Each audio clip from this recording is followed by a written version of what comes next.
Delighted to welcome Dr. Dominika Blachnicka. She's a sociology professor at the University of Warsaw. Doctor, welcome to TVP World. Thanks for taking the time. Hi, good evening. Good evening to you. So, the Middle East, of course, has been top of the news headlines around the world for decades now.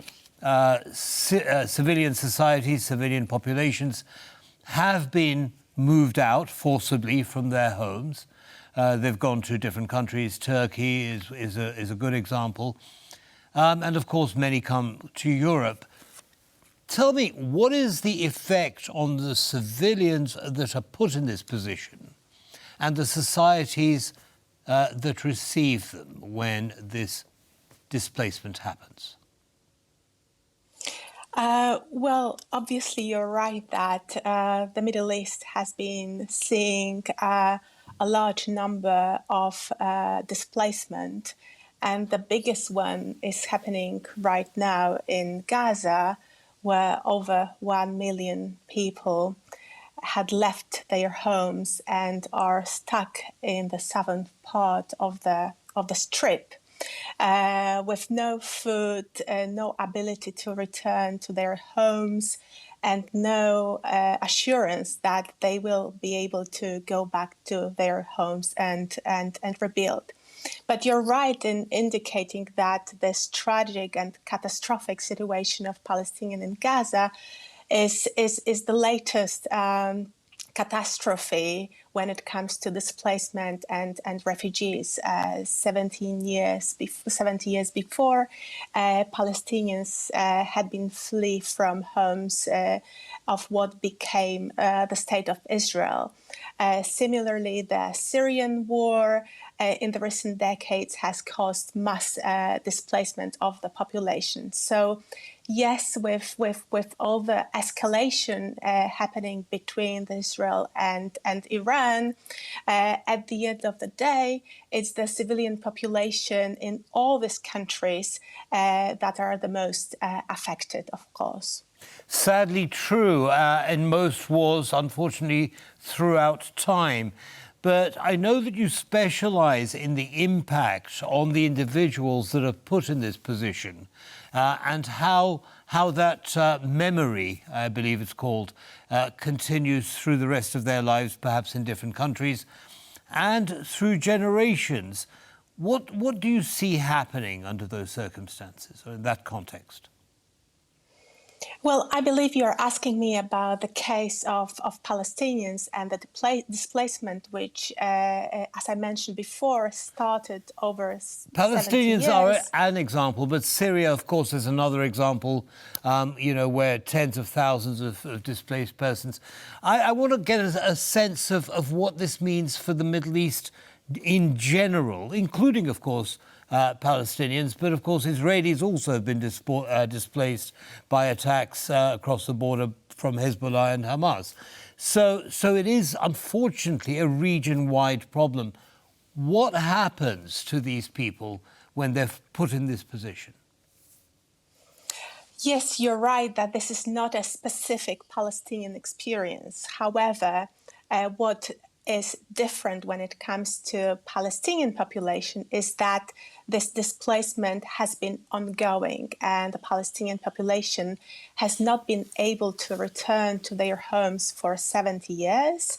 But also, more importantly, the Israel that was established in 1948 has never really acknowledged that the injustice had been done to the population. So you're right to say that, of course, the forced migration, the displacement is a catastrophe, a personal catastrophe for a number of families, no matter whether they're Syrian or Palestinians, obviously. And the trauma we know from research is intergenerational, so it really lasts for a very long time.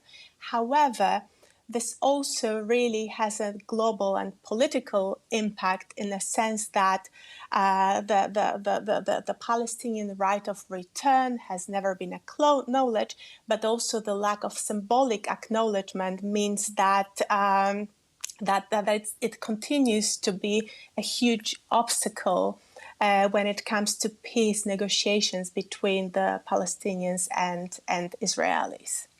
Right, OK. So in terms of this obstacle, I'm assuming you're talking about memory, intergenerational memory. Is that right? Well, of course, intergenerational memories of displacement are important element of Palestinian contemporary identity. So even if you talk to Palestinians in Britain or Palestinians in London, even if they did not suffer the displacement themselves, their families would remember, and it is part of their identity. Does And I that... think politically Sorry, please continue.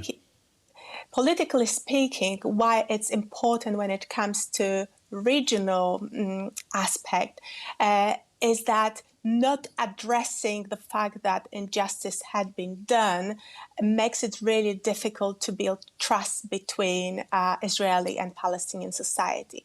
However, what is more appalling and worrying for Palestinians today is that there are Palestinians in Gaza that are stranded in the south, and they literally have not yet received assurances that they will be able to return to their homes, especially homes in the northern part of Gaza, where there are indications that Israeli military would like to create a large buffer zone.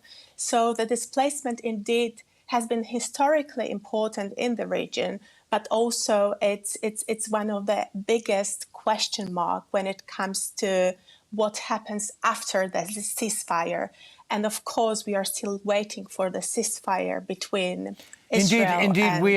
Indeed we are, and we cover that extensively. But I just want to quickly, in the last few seconds that we have left, you mentioned Palestinians in the UK, for example, in Europe, in other countries who carry this memory with them.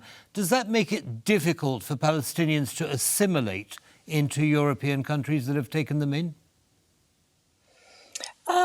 Not necessarily. We actually know from research that Palestinians, but different other diasporic communities, Polish diasporas, Ukrainian diasporas, they are perfectly able to, assimilate. We prefer to call it integrate within their contemporary host societies whenever they live. But yet they are able to maintain their separate identity, and memory is, of course, a big part of this identity, especially where their ancestral homeland is at war. Right. OK, well, thank you very much for laying that out for us, Doctor. And do come and see us again soon. Thank you. Have a good evening. Thanks so much for the invitation. Thank you. Bye-bye.